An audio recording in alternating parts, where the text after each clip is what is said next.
수시 지원하는 데 있어서 구체적으로 이제 서류를 봐야 될 거 아닙니까? 서류 평가를 하는데 도대체 뭘 어떻게 보는지에 대한 설명이 좀 필요할 것 같아요. 면접이 제외되면서 학생 생활기록부, 생기부에 대한 비중이 커진 거는 사실이에요. 이제는 70% 넘게 그 학생들 중에서 뽑는 수시 전형에서 생기부를 이렇게 많이 본다면 대학에서 과연 생기부에서 어떤 부분을 어떻게 받아들이고 인정하고 점수를 주는지 알 필요가 있겠죠. 생기부에 대한 서류 평가 기준은 뭐가 있으며 어떻게 나뉘는지 라고 합니다.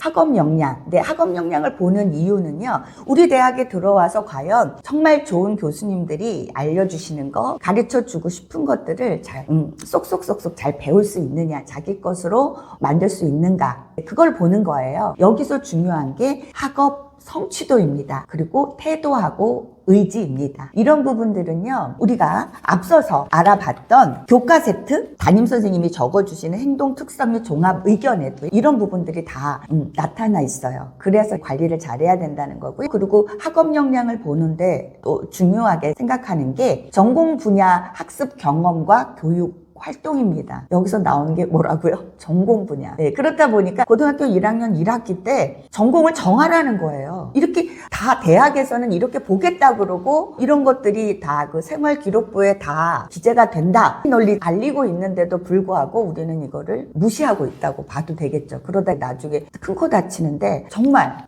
전공 분야 정해야 됩니다. 빨리. 예를 들면 실험이 필요한 그런 전공이면 실험에도 참여를 해야 된다는 얘기예요.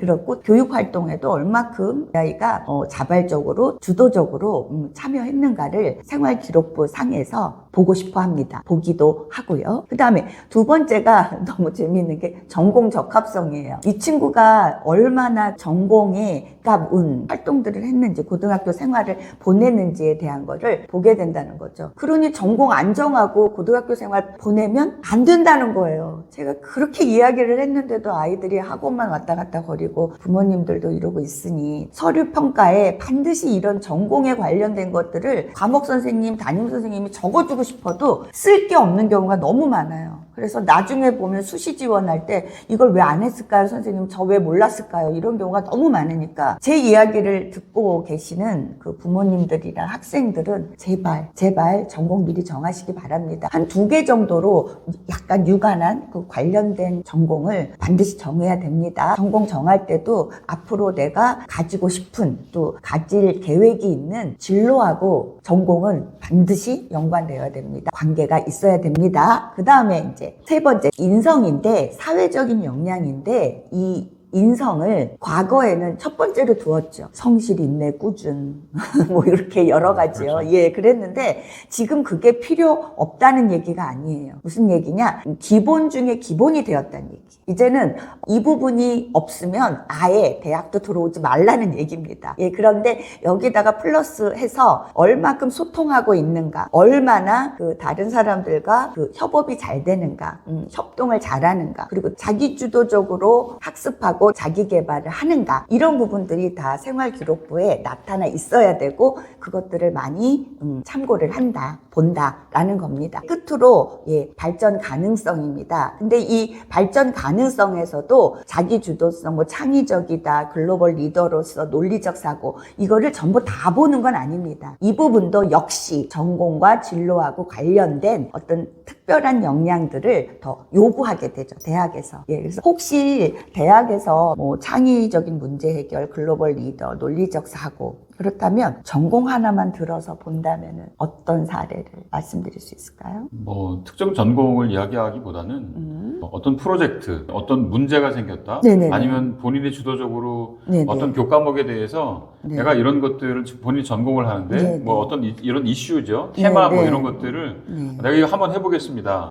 발표를 했다라든지, 네네. 연구해서 뭔가를 남겼다라든지, 너무 좋다. 그렇죠. 맞아요. 이런 것들을 맞아요. 보여주라는 거예요. 초격차 우리 인재에 대해서도 음. 언급했습니다만 결국은 그런 인재가 네. 기업이나 뭐 어디 장차 사회에 나가서도 그런 인재들이 소위 이제 성장할 수 있는 거거든요. 네, 잘할 네. 수 있는 거거든요. 맞아요. 그러니까 미리 여기서 포텐셜을 보겠다는 거예요. 잠재 역량이라고 하는 것은. 맞습니다. 맞습니다. 그래서 그거 보고 뽑고 그다음에 네. 대학에서 공부 잘해서 사회에 진출하게 되면 네. 이러한 역량들이 극대화되는 거죠. 그런데 보니까는 그 예능이라고 그러나? 이 미술이나 음악, 그리고 뭐 디자인도 미술에 들어가나? 그리고 네. 건축 이런 쪽이 창의적인 부분을 좀 많이 보더라고요. 패션 쪽도 네. 그렇고 헤어 쪽이나 뭐 이런 쪽도 마찬가지고요. 네. 그래서 그런 쪽이 좀 많이 보고 문제 해결 같은 경우에는 연구나 또 아니면은 어떤 새로운 것들을 계속 개발해내야 돼. 진로나 전공 과목일 경우에 그런 부분들을 많이 보더라고요. 그러니까 연코치님이 기본적으로 체크해 볼 거를 말씀을 주셨습니다만 네. 제가 좀 심하게 얘기를 하면 책상에 가만히 앉아서 학원에 왔다리 갔다리 하면서 이런 것들이 다 해결될 수 있습니까? 준비할 수 있습니까? 저는 어불성설이라고 봅니다. 제가 그 최근에 봤던 케이스 뭐죠? 수시로 지원해가지고 갔던 친구 중에서 서울에 있는 유수대학에 들어갔다가 다시 그걸 바꿔서